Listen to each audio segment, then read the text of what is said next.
We look at everything competitively, whether it be fishing, which we look at it very competitive. We always want to win. And in business, we have that same mantra that building that boat better every day will allow us to succeed. And it's a really simple model. There's a lot of smart people out there, but it's about committed to what you do and enjoying what you do and doing it better than anybody else. And that's what our commitment is.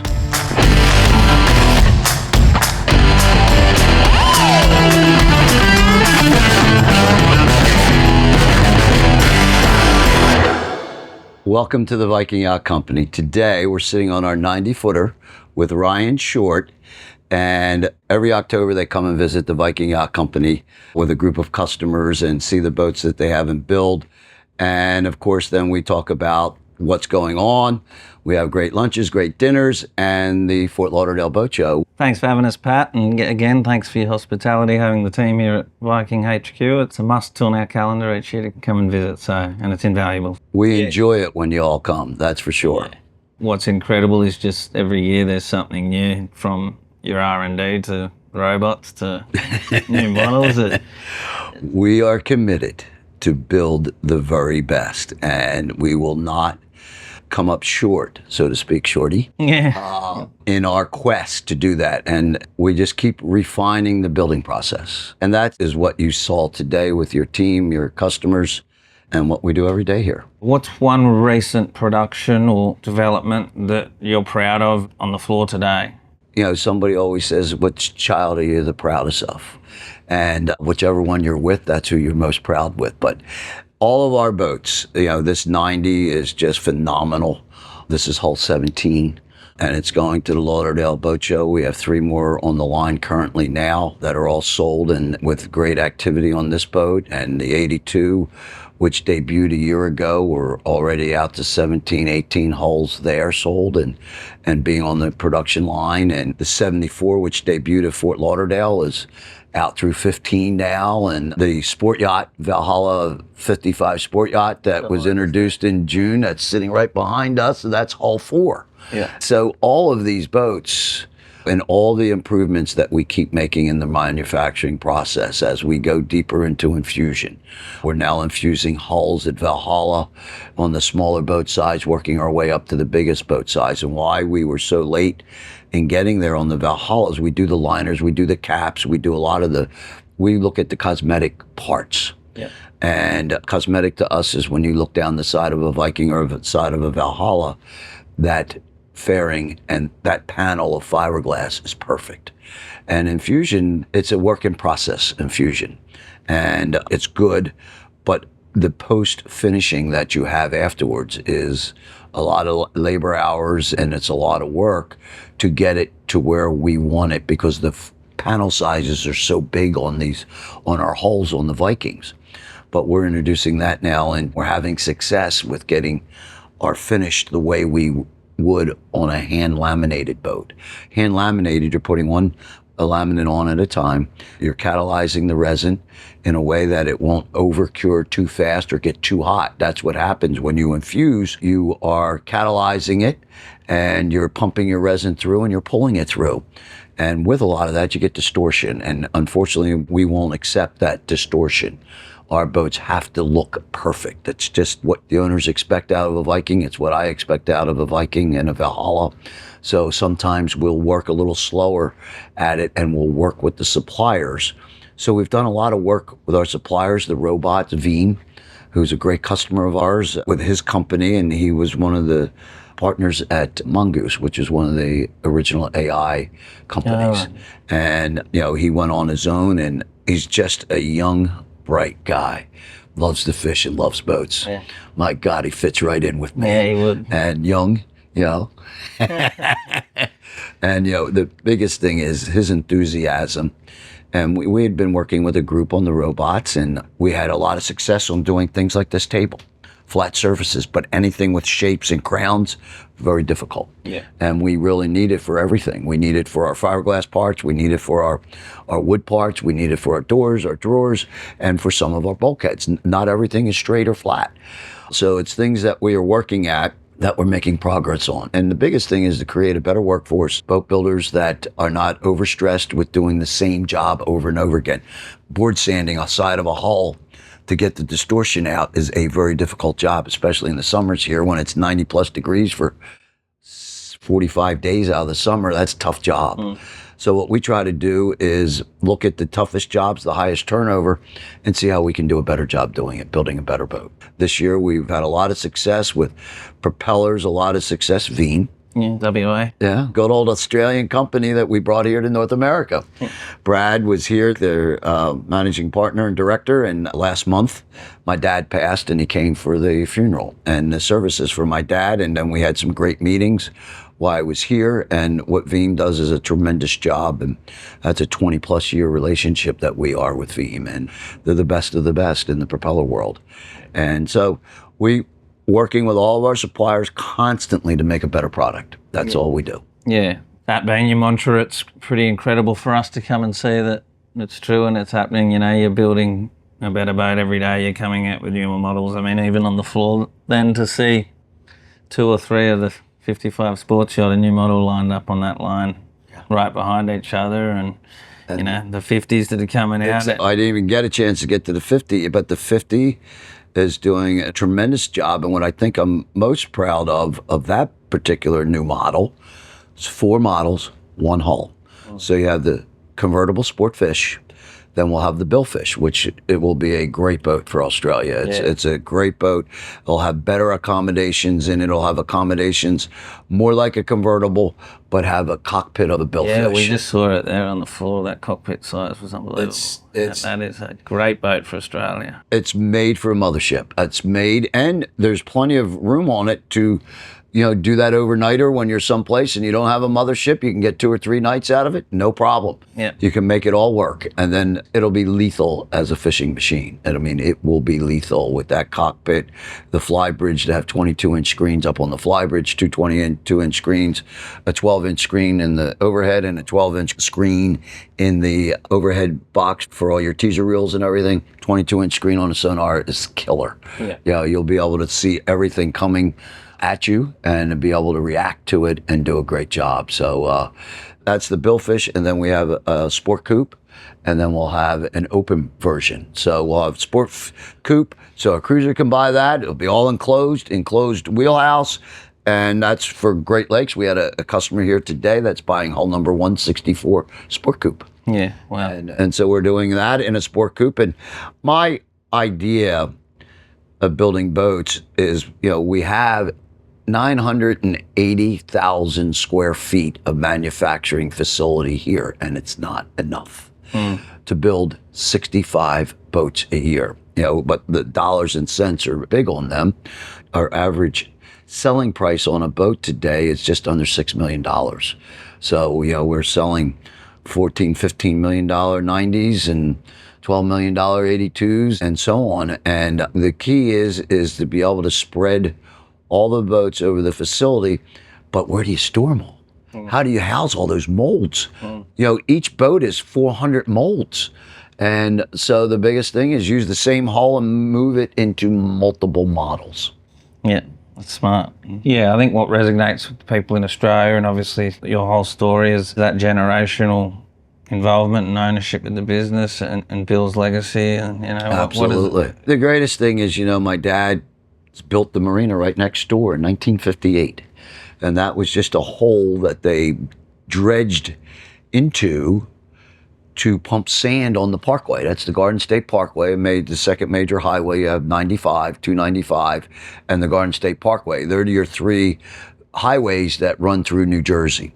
And when they were building the parkway in the mid-50s, wherever there was a river, they would go in and dredge out a U-shaped hole into the side of the bank to get the sand, to pump the sand up onto the embankments to make the bridges go higher so the boats could get under it.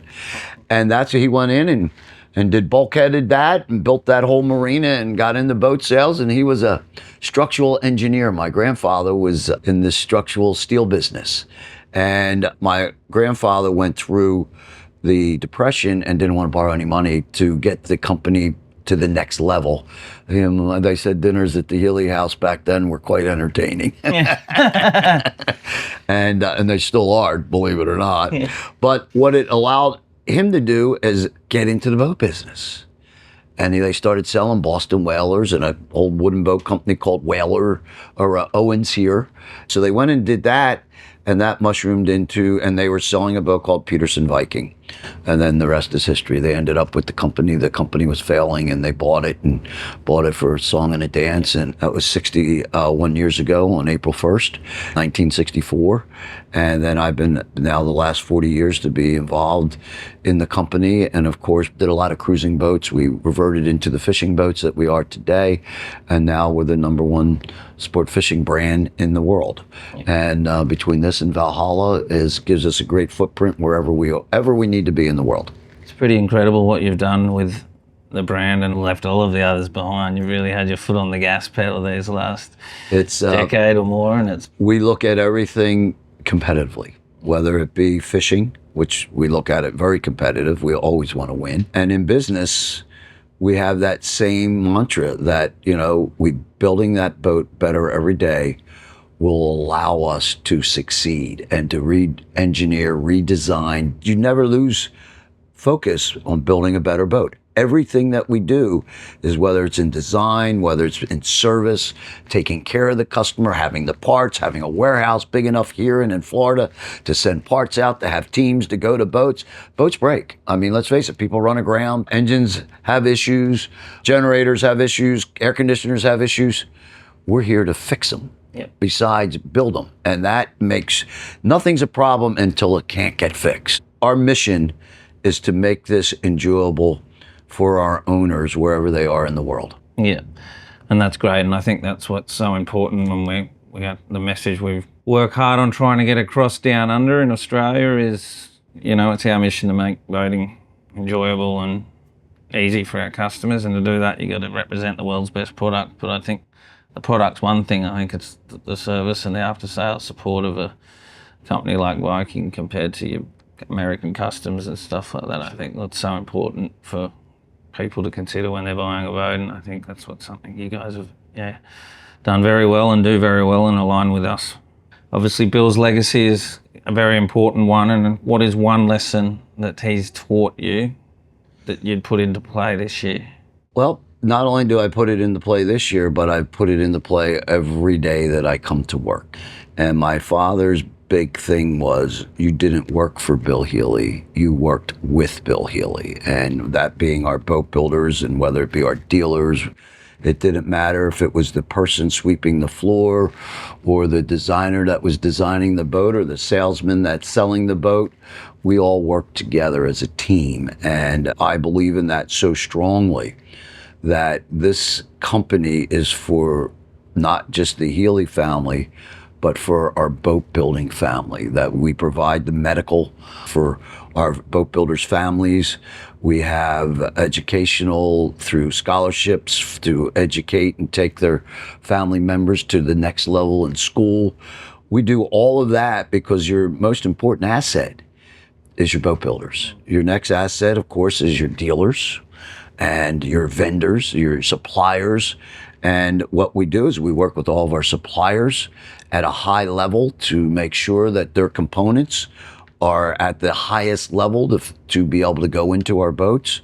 So he was always, you work together. And then if you have to use your economic muscle, and that was a favorite saying he had, it was economic muscle. That means you're a very strong customer of a supplier.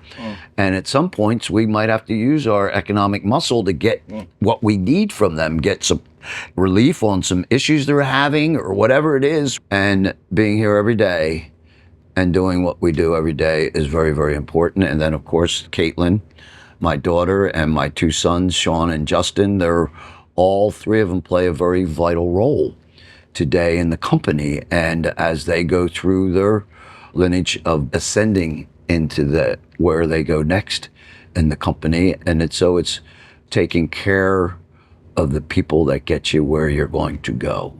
And it really does seem like you've got a team of all-stars up there, with Anthony and and Mark and everyone's been there for such a long time. You know, I don't know if you're a fan of the Godfather movies. There's a scene in it where Michael Corleone, you know, he's now the head of the family, and he thought he was, just when I thought I was getting out, they pulled me back in.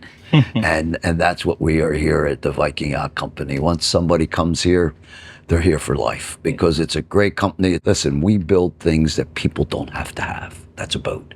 They need a car, they need a house, they need a refrigerator, they need a washer and dryer, but they don't certainly need a boat. The great thing is that they're very successful in their business, and they have to go out, and now family time. And now the greatest thing is our boats have become that rallying cry. We did so well during COVID because of the fact that we were one of those select industries that people came to during COVID, where they had a social distance and do all of that.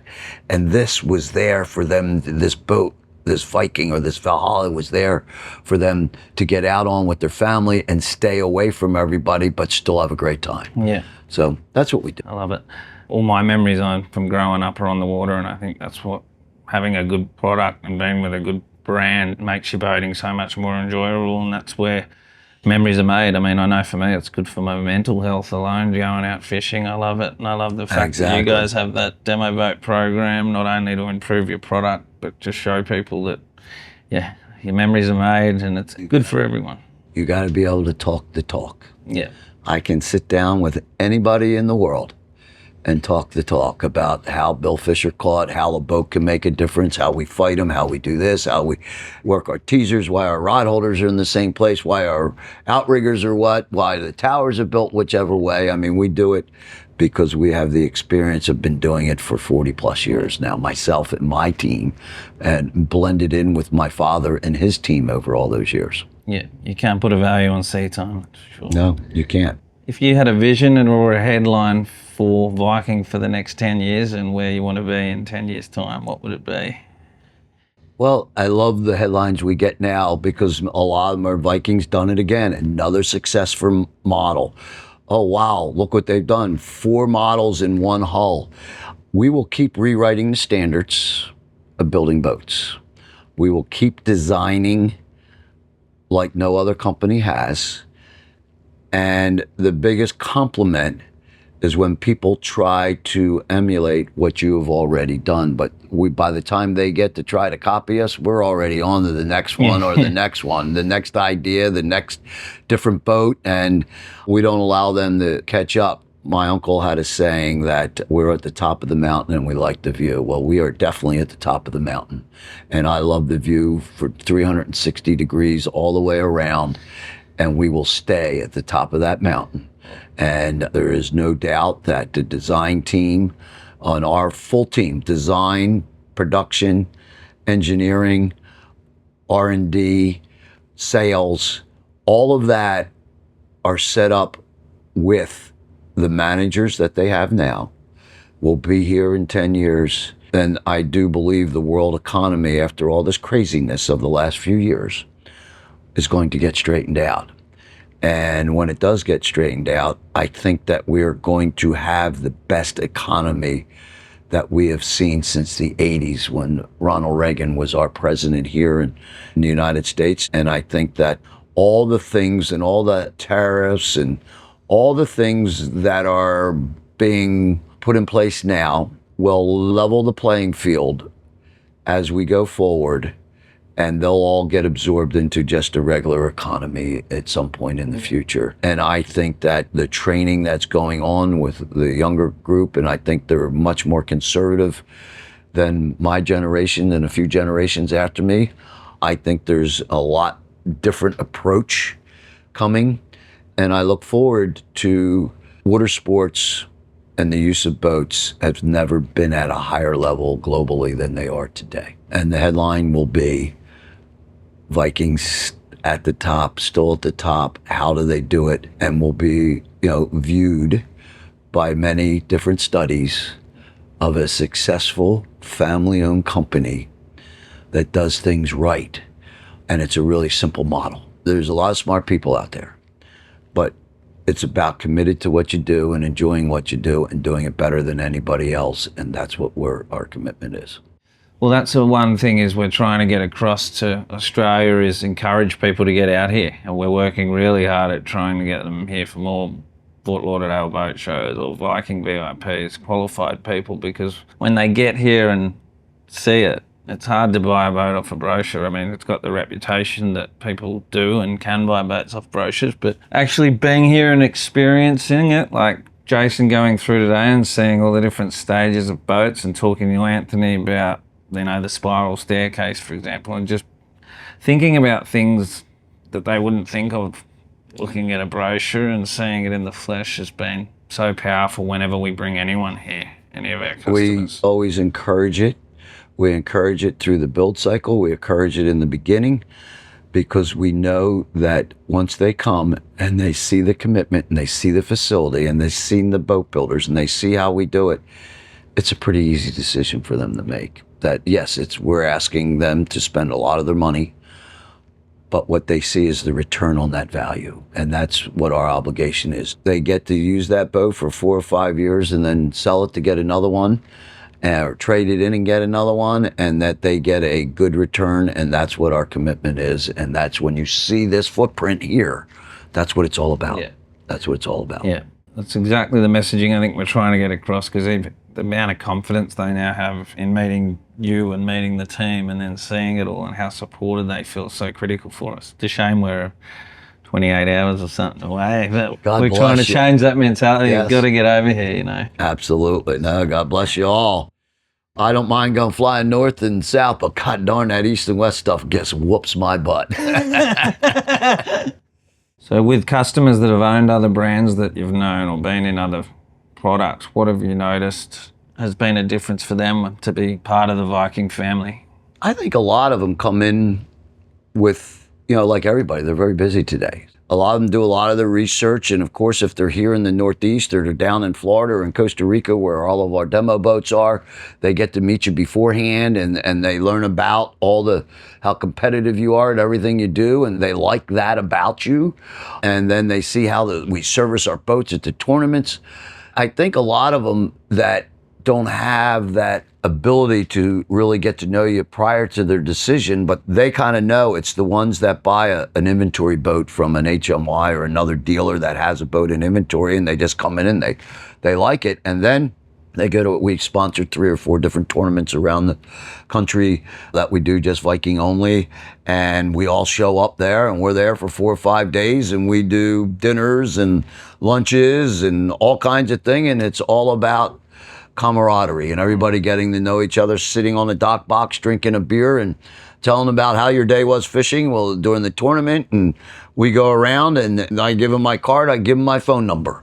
They can get a hold of me, they pick up the phone, they have a problem, and I'll get working on making sure that it's resolved for them. So I think a lot of them don't expect that type of level in today's world, that everything is, Instagram, emailing, and all that. They don't understand. We just still do it the old-fashioned way of meeting everybody, shaking their hand, thanking them for their business, and working hard to make sure that we earn the next one. The moment they take delivery of their boat, we're already working on their next boat. I mean, we're working on how we can make this a great experience by taking them and giving them suggested places where to go in the world and use their boat, where to go on the East Coast, where to go on the West Coast, where to go in Mexico, where to go in the Caribbean, Bermuda, knowing all the dealers and all the marina operators and knowing all of that so that we can get them in all the places they need to be. Yeah. The biggest assets are our customers, I think you'd agree in a way, because either they're buying other one, you want their repeat business, but you want them to have a customer experience where they're referring it to everyone else. I call them your flag carriers. You got to have your flag carriers out there. If they're waving your flag, then you're going to be extremely successful. And again, we're selling something that they don't have to have. So we have to deliver way above expectations to keep this going for 61 years. And over these next 10 years, we're going to keep it going. And then maybe by then I'll just go fishing. And once I go fishing, then I'll show up every couple days, a month, and check in and yell at them. The big thing is we're trying to grow and support the tournaments in Australia ourselves, because we see how powerful your tournaments are over here and your influence on the tournaments, and also the Viking demo program and how that helps you not only get out there and build the family and support the tournaments, but building a better boat, I think, using them and fishing them competitively. This summer we had 4 different boats, and we put close to 3,000 hours on 4 different boats this year. And we have 3 gentlemen in our demo crew. Sean Dooley is the captain, and then we have a B boat captain and a mate when he's on the one boat, the A boat, Wes Rivers, and Thomas Garmany. Thomas has got the best eyes that I've ever fished with in the industry, and we have had great success in the demo programs, and those successes are from, we started this when I was in college. I worked on a head boat in between high school and college, and then as I got into college, one of our engine manufacturers, local Caterpillar dealer, took one of our 35 Vikings and put a pair of 3208 cats in it, and they took it to the tournaments, and the tournaments were all very small at that point, but I could see that everybody was having a great time. I mean, it was a party. You know, you partied all night, went fishing all day. And I'm like, ooh, this is pretty good. And in the beginning, you know, you had crazy Ross Lorans, and you didn't have what the electronics that you had today, but there was, you could go down and go onto the chart flat and stick your head in a scope, and you would get to your coordinates of where you were, and then you would chart that in, go up and correct your course to each, you know, you would have a new course to go. And then of course, once you got within 10 miles of the beach, you would start recognizing the land masses in front of you, and then you would know where the inlet was, and you boom, boom, boom. So fog came, different story. That was a nightmare. But as we went through that, and as things got better, and this industry really blew up in the 80s here in the US. I mean, it just blew up. All the marinas were built. The tournaments were just getting started. They were 7, 8 years into tournaments, and we started getting involved. And first we were there to sell boats, and then it was like, and I was running the boat, myself and a guy by the name of Lou Piergross. And he'd run it out, I'd run it in, we'd split. One guy would run the boat during the day fishing, the other guy would do the next day or whatever. We kind of did everything. And one guy would rig baits. And so we did all that. And after doing that for a couple summers, we're like, you know, well, we're not winning anything. We're not even close to winning anything. We're just participating. And it was decided, I said to my dad, I said, listen, I got this young guy who was a mate, Drew McDowell. And I said, you know, I think that I really would like to put him in running the boat, and Lou and I stay in the cockpit, and we become anglers and let Drew go ahead. He was just 18 at the time, and my dad said, go. And Drew came on board in the summertime. It started in the summers, going to all the Northeast tournaments. And now Drew is the general manager of Palm Beach Towers and has been with us for over 40 years. And he started when he was 16, 17, running boats between here and Atlantic City, delivering boats out to Atlantic City. And then that turned into running the demo program for 20 years. And as he said, he had it in the first 20 years, which were the toughest 20 years. You know, the boats weren't always great riding, fast boats that they are today. Some were wet, some pounded, some wasn't what they are today. And now we, you know, through CFD and all the different things that we use to do design work, we now are a much better boat builder than we've ever been. But before all that, it was trial and error.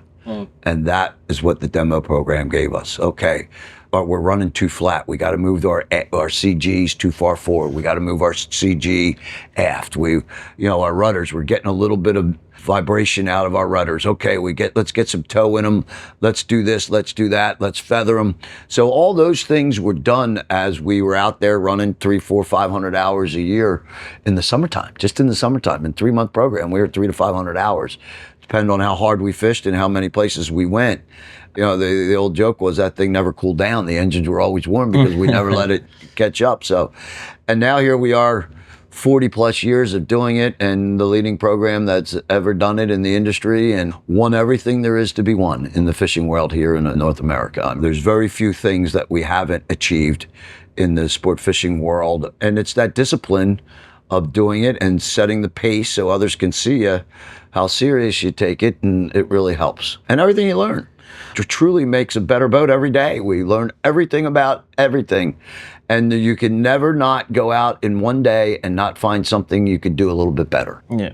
The demo program delivers that. Yep. And as you said before, I think talking with conviction on actual life experiences and doing it is invaluable. Exactly. Knowing I can talk to mates, I can talk to captains, I can talk to owners, I can talk to stews, chefs, whatever there is. I can talk to all of them and take some feedback from them if they see how we can do this better, whether it be in the galley or something in the cockpit or something in the freezer system for storing baits. You know, there's nothing that I won't listen to. Captains on moving chairs, moving this, visibility, all of it. We work with them every day to get little crumbs. Yeah. And you get those little crumbs and they turn into good improvements. What's something that really fires you up about Viking and where they are today? I think that reading all the Instagrams and the magazines and see that we win everywhere around the world. You know, a lot of people say, well, God, they built so many boats. Well, no, we built 65 boats. We've been building boats for a long time. But just how successful all of our owners are in the fishing world. And we've got the best of the best running our boats. You know, people call me and say, oh, my boat doesn't raise fish. And I'm like, what are you talking about? Your boat doesn't raise fish. And they go on and on, oh, this, that. I said, well, change the nut on the wheel. And they're like, what is the nut on the wheel? I said, that's the captain. Get somebody else. And you go through it. You can't win or catch a big fish or a lot of fish every day. When it's your turn, it's your turn. So I'm very proud of how well our boats have done globally, all over the world. Indian Ocean, Pacific Ocean, Atlantic Ocean, Mediterranean, it doesn't matter. Wherever it's South Pacific, North Pacific, East Pacific, West Pacific, Western Atlantic, Eastern Atlantic, it doesn't matter. New England, it doesn't matter. We win. Yeah. And that to me is worth everything that we do. Every week there's another tournament somewhere and we're first, second, or third somewhere around the world with their boats. That's success. Yeah. That's the mission accomplished. Not only are Viking allowing more people in Australia to go boating because we need good running hulls so that families and wives want to come out more, because the fishing industry is growing there with social media and everything. So having a brand that is the world's best in that class of boat, there's a lot of potential in Australia, and I think it's very helpful. But also, there's only probably 3 or 4 Omni sonars in Australia. So I was fishing on Murray's 64 Viking a couple of months ago off the Gold Coast, and I think we raised 6 fish, but we only ran over 1 on the sounder. The other 5, Captain Kalani marked on the sonar, and you'd feel the boat turn, and then they'd come up on the spread. I think it's a game changer. Just giving your feedback on the Omnis to people, in layman's terms, I suppose, to people that don't know much about it or are considering a new boat, and your experience with the Omni sonars too. Boats over the years in the fishing side have had innovations. When the mezzanines came to the cockpits, that was someplace you could sit, be air conditioned, you can relax, you can, take your minute. The Seakeeper was another great addition. So when you're out there trolling and you're getting rocked around, you now can go up and down instead of going side to side. The outriggers, as they have progressed to carbon fiber, stiffening up so your baits pull through the water. There's a lot of different ones, but one that has come up in the last 5, 6, 7 years is an Omni sonar. And an Omni sonar is a game changer, complete game changer. 5 years ago, 10% of your fishing boats had them here in North America. It's 90% of your boats. You couldn't get a sonar in 23, 24. We were putting in 175 sonars a year between our production of, say, 100 boats and 75 boats a year getting updated with the sonars. And it takes your playing field and opens it up to 1,800 foot wide path that you're now scoping the ocean with. And that Omni's going around, and you never lose your target. Before, it was called a searchlight, and that searchlight would be from 9 o'clock to 3 o'clock. And as it made each one, you would beep. It would, you'd hear the ping. You would get it. It would light up on the screen. Now you stay on it the whole time. Now you can scroll right on up, and it'll tell you it's anything from 110 feet and up, you're getting a bite.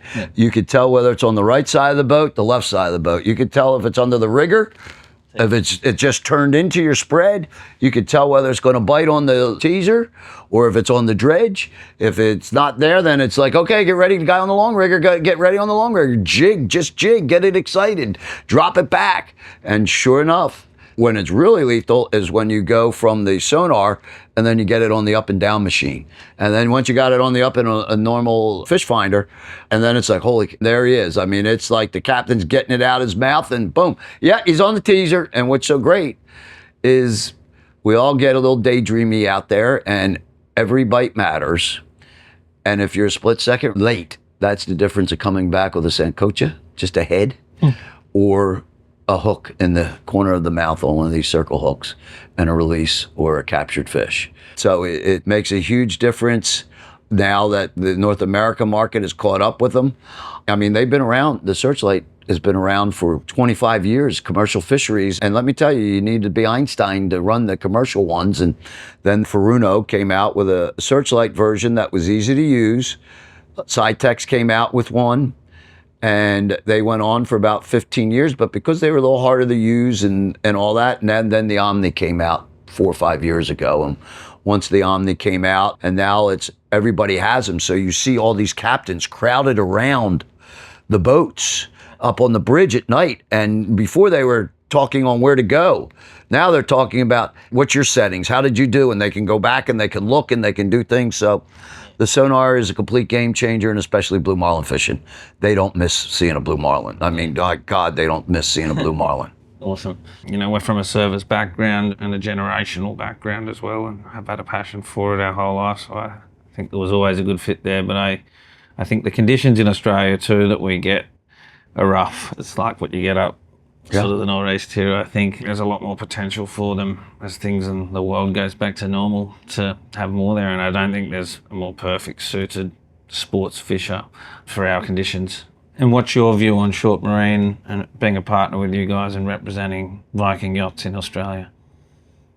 A few things. The generational part that you said. Your father was in the boat business. You grew up just like I did, being told what you're going to do and how you're going to do it by a great man. And you and your brother have followed in his footsteps, and your mom put you back in, she got things going when you lost your dad. And that, to me, when I got your background, I said, wow, there's synergy there between the two brothers and myself, what I've gone through here, and then the service background. And that's where I started, when I was younger. I didn't start designing and selling boats. I started with the service side, whether it be painting a bottom, gel coat work, fixing engines, fixing water pumps, fixing whatever, the trim tabs, whatever was broken, replacing props. We're putting a shaft in a boat because they ran aground, go up to New York and do that. And I'm like, well, I got plans. No, you don't. And having that identity that you have, and young, I think that being young, you're wide open. You're bright-eyed. There's certain things you're going to do that are going to work out. And there's certain things that you probably said, I could have done that a little differently. But if you don't have that learning experience, then you're never going to get to the top of the pinnacle. My bet is that Short Marine will be and is the most successful sport fish boat dealer in Australia, because I think what your knowledge is and how committed you are to it. You got to have it here. You got it in the heart. And if you don't have it in the heart and you don't have the work ethic, then you're not going to make it. But you've got all the qualifications and you got good brands, and I'm not going to let you fail. I'll keep beating on you, Shorty, until you get it right. I think the synergies between Short Marine and Viking are just so apparent that as we go through these next 10 years and as our brand keeps becoming more and more global, because every year our international market gets bigger and bigger, we can only build so many boats, and that's all we want to do. We don't want to overbuild. We won't overbuild. That was the great thing with Valhalla, starting the small boat, the outboard company. That allowed us to have tremendous growth. Of course, we're a princess of North America here, and between all that's 250 boats a year. That's enough. And the great thing is boating is really the way we know it. The way we know it is 45, 50 years old. That's all it is. It's, a car started back in the 1900s, and really boats that do what our boats do today are only really in the last 20, 25 years have they gotten that boats were built to do the things that they do today, but they were challenged. And now they're no longer challenged because of all the new equipment, all the new components, all the accessories. You can go anywhere in the world and be successful and be plug and play without question. And that makes a big difference. And the wonderful thing is this is not a sprint, it's a marathon. And we all in our business plans need to develop the long-term plan. And that long-term plan is to just dominate every market around the world with our brands. And it's an easy thing to do. You have backlog. It's also the thing to really increase the value of your pre-owned boats is by making them the most sought after boat in the used boat market. That brings back the best value you can for your current customer who wants to buy another one. And if he does good on his return, then it's easy to sell him his next boat. And that's how we view it and why we think this is a great situation. And in Australia is as close as you can come to this market here. And I think we all have the same drive to make Australia's market as big as we can for the boats that we build. And I think it's just a great relationship that will go on and on and on. Yeah. And like I said, you can't get out now, Shorty. You're in. Thank you very much, Pat. Not a problem, You're a Shorty. good man.